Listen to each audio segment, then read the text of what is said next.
హైదరాబాద్ రోడ్లపై ఇప్పుడు EV vehicles రైమంటూ చక్కర్లు కొడుతున్నాయి.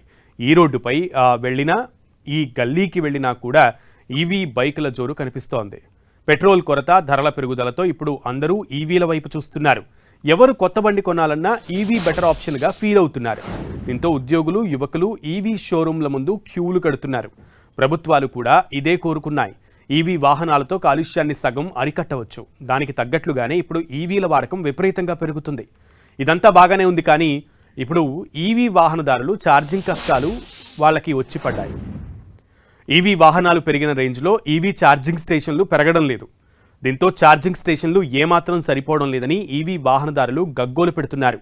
ఈవీ స్టేషన్ల దగ్గర గంటల తరబడి వెయిట్ చేయాల్సి వస్తోందని చెబుతున్నారు.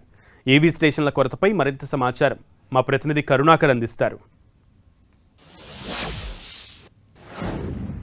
రోజు రోజుకు ఎలక్ట్రిక్ వాహనాలు పెరిగిపోతున్నాయి. ఎందుకంటే మనం అంతర్జాతీయంగా ముడి చమురుల సంక్షోభం కావచ్చు, లేకపోతే రోజు రోజుకు పెరుగుతున్న ధరలు కావచ్చు, పరిస్థితులు కావచ్చు, వాహన కాలుష్యం కావచ్చు. దాంతోపాటు కేంద్ర రాష్ట్ర ప్రభుత్వాలు ఈవీ వాహనాల కొనుగోలుకు ప్రోత్సాహం ఇస్తున్న సందర్భాలు కూడా మనం చూస్తున్నాం. ఇటువంటి సమయంలో ప్రత్యేకంగా రోజు రోజుకు దేశవ్యాప్తంగా కూడా ఈవీ వాహనాల కొనుగోలు పెరుగుతుంది. అందులో భాగంగా తెలంగాణలో కూడా పర్టికులర్గా ఎలక్ట్రిక్ వాహనాల కొనుగోలుపై వాహనదారులు పెద్ద ఎత్తున ఇంట్రెస్ట్ చూపిస్తున్న పరిస్థితిని మనం చూస్తున్నాం. అయితే వాహనాల పెరుగుదల ఎంత వేగంగా పెరుగుతుందో అందుకు అనుగుణంగా ఈవీ ఛార్జింగ్ స్టేషన్స్ పెరగట్లేదని చెప్పి చాలా సందర్భాల్లో మనకు వస్తున్న కంప్లైంట్ చూస్తున్నాం. ఎందుకంటే ప్రస్తుతం మనం కేబీఆర్ పార్క్ దగ్గర ఉన్నాం, చూస్తున్నాం. ఇక్కడ 2 ఈవీ స్టేషన్లు ఉన్నాయి, కానీ అందులో ఒకటి మాత్రమే వర్క్ చేస్తున్న పరిస్థితిని మనం చూస్తున్నాం. ఒక వర్క్ స్టేషన్ ఏదైతే ఈవీ ఛార్జింగ్ స్టేషన్ పనిచేస్తుందో ఇక్కడ చూస్తున్నాం మనం 2 వాహనాలు ఇప్పటికే ఛార్జింగ్ కోసం ఛార్జ్ అవుతున్నాయి, కానీ అక్కడ వెహికల్స్ మాత్రం ఇంకా ఛార్జింగ్ కోసం వెయిట్ చేస్తున్న పరిస్థితిని మనం చూస్తున్నాం. అక్కడ కావచ్చు, ఇక్కడ కావచ్చు. ఎందుకంటే ఇక్కడ ఉన్న 2 స్టేషన్లో ఒక్క ఛార్జింగ్ స్టేషన్ మాత్రమే పనిచేస్తున్న పరిస్థితిని మనం చూస్తున్నాం. కాబట్టి వాహనాల రోజు రోజుకు పెరుగుతున్న ఈవీ వాహనాలు, కానీ అందుకు అనుగుణంగా తగినన్ని ఈవీ ఛార్జింగ్ స్టేషన్లు పెరగట్లేదని చెప్పి చాలా వాహనదారులు వాపోతున్న పరిస్థితిని మనం చూస్తున్నాం. ప్రస్తుతం మనతో పాటు ఒక ఈవీ వాహనదారు ఉన్నారు. చెప్పండి, మీరు ఈవీ వాహనం నడుపుతున్నారు కదా, ఈవీ ఛార్జింగ్ స్టేషన్లు ఇంతకుముందుకు ఎట్లా ఉండే, ఇప్పుడు ఎట్లా ఉన్నాయండి? ఇంతకుముందు ఉంటుండే, సేమ్ ఇట్లానే ఉంటుండే, కానీ వెహికల్స్ తక్కువ ఉండే. ఇప్పుడు ఏంటంటే వెహికల్స్ పెరిగిపోయినాయి కాబట్టి మనకు ఛార్జింగ్ చాలా ఇబ్బంది అవుతుంది. ఇవి తెలంగాణ ఉన్నాయి, కానీ ఇవి పనిచేయడం లేదు. చాలా ఒక 100 ఉంటే దాంట్లో ఒక 10 పనిచేయడం, 5 పనిచేయడం అట్లా అవుతుంది. చాలా ఇబ్బంది అవుతుంది. గంటల తరబడి వెయిట్ చేయాల్సి వస్తుంది మాకు. ఇంకా ఛార్జింగ్ స్టేషన్స్ ఇంకా పెంచాలని అంటారు. పెంచాలి, అసలు లేవు. అసలు కారు చాలా ఎక్కువైపోయినాయి, ఛార్జింగ్ స్టేషన్లు ఏమో చాలా తక్కువ ఉన్నాయి. ఇక పెంచితే కొద్దిగా మాకు కూడా మంచిగా ఉంటుంది. ఎంతసేపు అవుతుందండి ఒక వాహనం ఛార్జింగ్ అవడానికి? మీకు ఎంత టైం పడుతుంది? 1.5 hours నుంచి 2 hours పడుతుంది అండి. వెహికల్ని బట్టి ఉంటుంది అట్లా. ఇది వాహనదారు చాలా స్పష్టంగా చెప్తున్నాడు. ఇంతకుముందుకు కొంత వాహనాలు తక్కువ ఉండే కాబట్టి ఛార్జింగ్ స్టేషన్స్ తక్కువ ఉన్నా కూడా కొంచెం తక్కువ సమయంలోనే ఛార్జింగ్ చేసుకుని వెళ్ళిపోయేవాళ్ళం. కానీ ఇప్పుడు వాహనాలు రోజు రోజుకి ఈవీ వాహనాలు పెరుగుతున్నాయి కాబట్టి ఛార్జింగ్ చేసుకోవడం మాత్రం చాలా సమయం పడుతుంది. కొన్నిసార్లు గంటల తరబడి వెయిట్ చేయాల్సి వస్తుందని చెప్తున్న పరిస్థితిని మనం చూస్తున్నాం. కాబట్టి మొత్తం మీద తెలంగాణలో చూసినట్లయితే 2023 సంవత్సరంలో చూసినట్లయితే దాదాపు 1,25,000 ఈవీ వాహనాలు ఉన్నాయని చెప్పి అధికారిక లెక్కలు చెప్తున్నాయి. కానీ 2 ఏళ్లలో అంటే 2025 వచ్చేసరికి దాదాపు అది 2 లక్షలకు చేరుకుంది. ప్రస్తుతం వేగంగా ఈవీ వాహనాల కొనుగోలు చాలా వేగంగా పెరుగుతుందని చెప్పి అధికారిక లెక్కలు చెప్తున్నాయి. ప్రస్తుతం చూసినట్లయితే తెలంగాణ వ్యాప్తంగా దాదాపు 4 లక్షల ఈవీ వాహనాలు ఉన్నాయని చెప్పి ఒక అంచనా వేస్తున్నారు.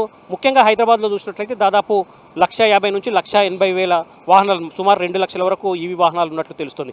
కానీ ఛార్జింగ్ స్టేషన్స్ వచ్చేసరికి మాత్రం తెలంగాణ వ్యాప్తంగా కేవలం 475 ఈవీ ఛార్జింగ్ స్టేషన్లు ఉన్నాయని చెప్పి అధికారిక లెక్కలు చెప్తున్నాయి. అందులో హైదరాబాద్లో దాదాపు 280 నుంచి 290 ఈవీ ఛార్జింగ్ స్టేషన్స్ ఉండొచ్చు అని చెప్తున్నారు. ఇక ప్రభుత్వ రంగ సంస్థ రెడ్కోకు సంబంధించిన ఈవీ ఛార్జింగ్ స్టేషన్లు 90 నుంచి 100 వరకు ఉన్నట్టు లెక్కలు చెప్తున్నాయి. కాబట్టి ఇందులో దాదాపు సగం పనిచేయట్లేదు. కాబట్టి హైదరాబాద్ వ్యాప్తంగా దాదాపు 200కు సరాసరి ఈవీ ఛార్జింగ్ స్టేషన్లు ఉంటే అందులో సగం పనిచేయట్లేదని చెప్పి వాహనదారులు చెప్తున్న పరిస్థితిని మనం చూస్తున్నాం. కాబట్టి ఈవీ వాహనాలు చాలా డ్రాస్టిక్గా కొనుగోలు పెరుగుతున్న సమయంలో ఛార్జింగ్ స్టేషన్లు అందుకు అనుగుణంగా మాత్రం పెరగకపోవడం పట్ల వాహనదారులు పెద్ద ఎత్తున ఆందోళన వ్యక్తం చేస్తున్నారు, వాపోతున్న పరిస్థితిని మనం చూస్తున్నాం. ఎక్కడ ఛార్జింగ్ పెట్టుకోవాలన్నా గంటల తరబడి అక్కడ వెయిట్ చేయాల్సి వస్తుందని చెప్పి కూడా ఈ వాహనదారులు వాపోతున్న పరిస్థితిని మనం చూస్తున్నాం. ఎందుకంటే వాహనాల కొనుగోలు రోజు రోజుకు పెరిగిపోతుంది. మనం చూస్తే ఏప్రిల్లో నుంచి నేటి వరకు చూస్తే దాదాపు ఏప్రిల్ 30 రోజులు 17వ తారీఖు వరకు, అంటే మొత్తం 47 రోజుల్లో చూసినట్లయితే హైదరాబాద్లో తెలంగాణ వ్యాప్తంగా 9,700 85 ఈవీ వాహనాల రిజిస్ట్రేషన్, కార్లు మాత్రమే, 4 వీలర్ మాత్రమే రిజిస్ట్రేషన్ అయినట్టు రిజిస్ట్రేషన్ అధికారులు చెప్తున్న పరిస్థితిని మనం చూస్తున్నాం. కాబట్టి వేగంగా ఈవీ వాహనాల యొక్క కొనుగోలు పెరుగుతుంది. కాబట్టి ఈవీ వాహనాలకు అనుగుణంగా, కొనుగోలుకు అనుగుణంగా ఈవీ ఛార్జింగ్ స్టేషన్లు కూడా పెంచాలని చెప్పి వాహనదారులు చెప్తున్నారు. అప్పుడు పెంచినట్లయితే, ఎందుకంటే ఇప్పుడు పెట్రోల్ డీజిల్ ధరలు కూడా విపరీతంగా పెరుగుతున్నాయి. కేవలం 5-6 రోజుల్లోనే 2 సార్లు పెట్రోల్ డీజిల్ ధరలు పెరిగాయి. ఫస్ట్ టైం 3 రూపాయలు చేంజ్, తర్వాత 90 పైసలు 1 రూపాయి చేంజ్.